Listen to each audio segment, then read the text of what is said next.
Il y a 1000 façons d'être gaucher. Pour en parler aujourd'hui, nous avons choisi de recevoir une droitière, malgré elle. Entendez, une gauchère contrariée, comme on dit. C'est votre cas, Frédéric? Tout à fait. C'est-à-dire que pendant votre enfance, on vous a rendu droitière? Voilà, on m'a forcé. Qui vous a forcé? Qui sont les responsables? C'est pas ma maman. Non. Non, c'est les institutrices et puis ma nourrice. Mais elle s'y prenait comment? Alors on me tapait sur la main, si je me servais de la main gauche. Et puis on me tapait sur la tête à l'école s'il le fallait. Et puis jusqu'à ce que j'apprenne à écrire de la main droite comme il faut. Et vous avez, on va dire, une petite trentaine? Oui. C'est pas les méthodes contemporaines, franchement? Eh bien non, vous êtes tombé sur un institut de redressement? Non, non, parce que c'était les 2 ou 3 premières années de ma scolarité comme ça. Et puis peut-être qu'à 5 années près, bon, ben, j'y échappais. Mais bon là, j'ai pas eu de chance, j'étais dans les derniers contrariés. Et est-ce qu'on vous a expliqué pourquoi c'était si mal vu d'être gaucher? Ah non, il n'y avait même pas d'explication à l'école, c'était non, tu fais avec la main droite, et puis stop, il n'y avait pas de... Moi je me rappelle surtout des coups, mais je me rappelle pas de dialogue, hein, parce que c'était pas des gros coups, c'était... C'était des petits coups, quoi. Voilà. Est-ce que parfois ça vous a posé des problèmes durant toute votre scolarité, comme ça, d'être gauchère et d'un coup droitier? Eh bien, a priori, j'avais une excuse pour être un petit peu mauvaise à l'école et puis de pas être très bonne en orthographe, puisque j'ai eu même des cours de français qui étaient remboursés par la sécurité sociale. J'ai trouvé ça pas mal. Et j'en ai chez un orthophoniste régulièrement pour faire des dictées et tout. Voilà. Bon, c'était peut-être l'éducation nationale qui imposait ça. Voilà, qui se faisait un petit peu pardonner. Alors aujourd'hui, vous êtes aujourd'hui droitière, vous faites tout de la main droite? Oui, mais je fais tout un peu à l'envers. J'ai un petit peu maladroite, un peu gauchère, ça. Et j'ai tendance à me mélanger un petit peu les pinceaux. Il y a des gestes que vous avez du mal à contrôler Oui, j'ai toujours du mal à ouvrir et à fermer le robinet. Pendant très longtemps, je me suis brûlée parce que moi, j'essayais tout le temps à droite et à gauche pour savoir qu'il faut ouvrir les bouteilles de gaz, etc. Bon, j'ai tendance à chercher, je fais un coup dans un sens, un coup dans l'autre, pour voir alors, quel est le bon sens. Toi, je sais pas, mais moi, je suis pas sûr de vouloir monter en voiture avec vous. En fait, j'ai eu très peu d'accidents. Et puis, bon, le robinet, ça va, mais la voiture... j'ai quand même un petit peu de mal pour passer mon permis. J'ai eu au bout de 9e fois. 9 fois? Ouais. Ah bah non, je suis avec toi, on reste sur le trottoir. Non, mais bon, c'était pour les clignotants, les pédales, droite, gauche, le frein, l'accélérateur. C'est pour la conduite en général. Non, c'est juste pour le clignotant, pour le virage et la ligne droite. Voilà. Non, pour contrôler les distances, c'était bon. Mais c'est-à-dire que, par exemple, chez moi, c'est-à-dire que vous teniez le volant de la main gauche, la boîte de vitesse dans la main droite, et pour changer de vitesse, vous faisiez comme ça? Non, mais je pouvais peut-être tourner, donc je me mélangeais, quoi, j'étais pas à l'aise. Hein. C'est-à-dire qu'instinctivement, c'est plutôt votre main gauche qui parle. Peut-être, oui, je sais pas. Enfin, qui parle, c'est l'image. Hein. Oui. Vous n'êtes pas ventriloque, comment? Non, maintenant c'est plutôt la droite qui est tout ce qu'on m'a appris à faire, je le fais la main droite, mais bon... Oui, c'est-à-dire instinctivement, quand vous avez l'intention de saisir quelque chose, c'est-à-dire vous y allez d'abord avec la main droite ou d'abord avec la main gauche ou inversement? Je pense que c'est plutôt la droite, mais c'est vrai que la gauche peut des fois remplacer la droite sans que je m'en rende compte, sans que j'en ai conscience. Ouais, c'est ça. C'est pas vrai, je suis pas ambidextre. J'ai fait un stage pour apprendre des métiers du cirque. Bon, je l'avais pas choisi. Hein. Et pour valider ce stage, il fallait que je connaisse différentes techniques, et puis en particulier le jonglage. Bon, ben c'est un truc qui a été impossible pour moi, j'ai pas pu. C'est vrai que c'est con le jonglage. Non, j'ai pas réussi. Puis on se fout de ma gueule quand je dis que c'est parce que je suis gauchère contrariée, mais bon, c'est vrai que j'y arrivais pas. Ce qui est étonnant, c'est que vous soyez une gauchère contrariée aujourd'hui. C'est surtout ça, quoi. J'aurais 5 ans de moins, ça aurait été bon. Qu'est-ce que vous en pensez, Dominique Pignon? Oui, c'est étonnant parce que c'est à partir de la guerre, quoi, depuis la... Je rappelle que vous êtes un spécialiste. Hein. Oui, je suis gaucher aussi, et moi je n'ai pas été contrarié. Et directeur de recherche au CNRS. C'est ça, oui. Mais alors, j'ai pas été contrarié, moi je suis gaucher aussi, et dans les années 50, on a commencé, c'était à la mode de ne pas contrarier les gauchers, et c'était une idée qui venait d'Amérique. Et au fond, l'idée de ne pas contrarier les gauchers, c'est venu avec le jazz, avec le Coca-Cola, avec l'Amérique. C'était moderne. Je ne suis pas sur le Coca-Cola, je vois pas de... Parce que c'était tout le monde, c'était les libérateurs. Les Américains sont arrivés en Europe et leur modèle culturel a été adopté. Et en fait, donc les gauchers étaient moins contrariés. Et puis après, les pays catholiques toujours ont contrarié les gauchers. Et les gauchères, parce que les gauchères c'est encore plus mal vu, c'était plus mal vu que les gauchers. Et donc c'est pour ça que madame probablement a été contrariée très tard. Oui madame J'aurais dû être un homme ou alors être un peu plus tard, je sais pas. Je suis pas à ma place. Est-ce que, franchement, sérieusement, est-ce que vous l'avez vécu comme un handicap sérieux, tout ça? Oui, puisque j'ai mon premier emploi, j'ai été virée parce qu'on m'a dit vous avez des gestes qui sont mal coordonnés, ça ira pas, vous allez tout nous casser. J'ai été renvoyée pour ça. Mais vous pensez que votre vie aurait été différente si vous n'aviez pas été contrariée? Ah ben, sûrement. Je pense que j'aurais pas été super forte et super bonne et j'aurais peut-être pas eu... c'est quand même, il faut pas exagérer, mais c'est vrai que dans la vie de tous les jours, ça m'aurait simplifié tout. Beaucoup de choses. D'accord. À vos côtés, Gaël, qui a 27 ans. Ça va? Ça va, ouais. Super. Vous êtes gaucher, mais alors vous, contrairement à Frédéric, vous n'avez pas du tout été contrarié, et c'est une chance. Alors, il y a quand même 2-3 trucs que vous parvenez à faire de la main droite, lesquels par exemple? J'utilise le couteau de la main droite, naturellement. Mis à part le couteau, j'utilise les ciseaux aussi de la main droite. Mais pour une raison assez simple, c'est que si vous prenez les ciseaux de la main gauche, ça coûte pas très bien. Je sais pas si vous avez remarqué. Oui, j'ai essayé, oui. C'est bon. Donc c'est vraiment fait pour les droitiers. Donc j'ai pris les ciseaux tout de suite de la main droite et ça m'a pas contrarié du tout. D'accord. Spontanément, main gauche. Ah oui.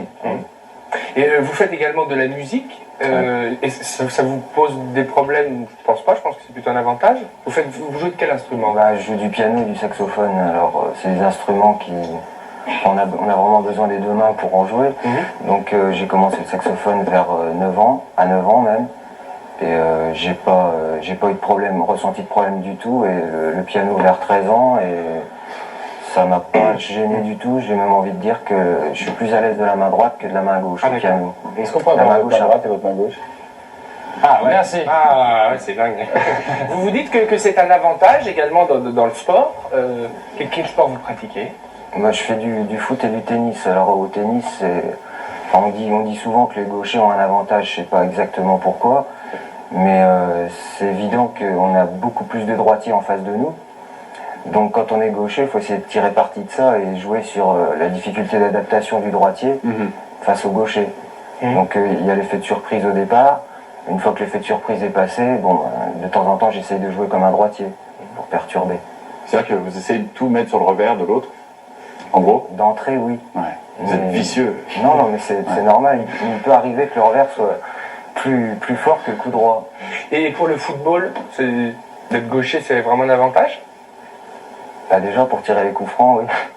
Les coups francs à droite, il n'y a pas beaucoup de droitiers qui vont les tirer. Donc, en général, c'est pareil. Au football, il y a beaucoup plus de droitiers que de gauchers. Donc, on s'attend au début à ce que j'aille sur la gauche avec mon pied gauche, parce que justement, c'est mon pied fort. De temps en temps, l'idéal, c'est d'aller sur la droite avec le pied droit.